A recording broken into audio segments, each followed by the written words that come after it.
एक नौजवान होंदा है ते बड़ा खूबसूरत नौजवान होंदा है ते वो कारीगर होंदा है बुत बनावण दा। बड़े आला किस्म दे बुत बनांदा है ते बुत बनांदियां उं'दी स्टेज जिहड़ी है वो मरण अल्ले चली जांदी है ते इक दिन दिल दे अंदर सोचदा है कि मैं मर जाना, लेकिन मैं हुणे मरना नहीं चाहता, मैं कम्म करना चाह्न्नां। ते ओह् करदा की है, एक कमरा बनवांदा है, हाल तैयार करवांदा है।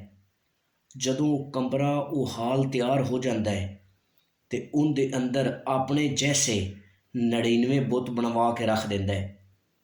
वो बना के 99 बुत जदों रख देंदा है ना, तो उन्होंने बुतों के अंदर आप भी खड़ा हो जाता है। वो 100 बुत हो जाते हैं। महसूस इस तरह होंगे ने कि सारे बुत ही हैं। तो अल्लाह तबारक व तआला देख रहा होंदा है। अल्लाह तबारक व तआला फरिश्ते नूं भेजदा है कि ए हज़रत इज़राइल जा, ऐस मेरे बंदे की जान लेके आ। जदों फरिश्ता आंदा है ना, उस हाल दे अंदर तो वेखदा है तो 100 बंदा खड़ा है। बड़ा परेशान होंदा है कि अल्लाह तबारक व तआला ने मैनू एक बंदे की जान लवन वास्ते भेजा है, लेकिन ये 100 बंदा है, इत्थों मैं किहड़े बंदे की जान लवांगा, सारे एक जैसे ही है। वापस जाता है, अर्ज करता है ए खालके कैनात मालके कैनात, उत्थे मैं गया लेकिन उत्थे 100 बंदा है, एक जैसे ही 100 बंदा है, उन्हें जो मैं जान किंदी लैनी है। ते अल्लाह तबारक व तआला फरमांदा है कि उत्थों एक बंदे की जान लैनी है, चला जा उत्थों एक बंदे की जान लिया, फिर वापस आ जाता है। बड़ी कोशिश करता है भी इत्थों किहड़े बंदे की एक दी जान लैनी है, लेकिन उन्होंने कोई राह नहीं लभदी, फिर जाता है। अल्लाह तबारक व तआला अगे अर्ज करता है या खालके कैनात, उत्थे 100 बंदा है, मैनू समझ नहीं आ रही मैं की करा, बड़ा हैरान हाँ परेशान हाँ।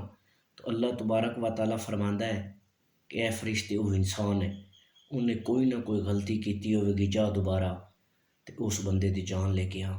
फरिश्ता आंदा है, जदों साल दे अंदर आंदा है ना, तो सारे बुतां नूं वेखदा है ते वेख के सारे बुतां नूं एक एक बुत नूं पकड़ के टच करता है, लेकिन समझ नहीं आ रही।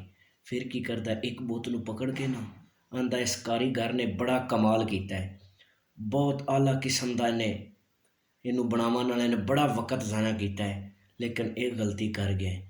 तो जदों वो ये गल करता है ना कि एक गलती कर गया है, तो वो किहड़ी गलती होंदी है, वो इंसान दे बोलण दी गलती होंदी। इंसान खताकार होंदा है तो वो इंसान बोल जाता है कि मैं बड़ी कोशिश की, इत्थे मैं किहड़ी गलती की है, लेकिन जदों इतना बोलता है ना, तो वो फरिश्ता सिर्फ बुलैना ही चाहता सी।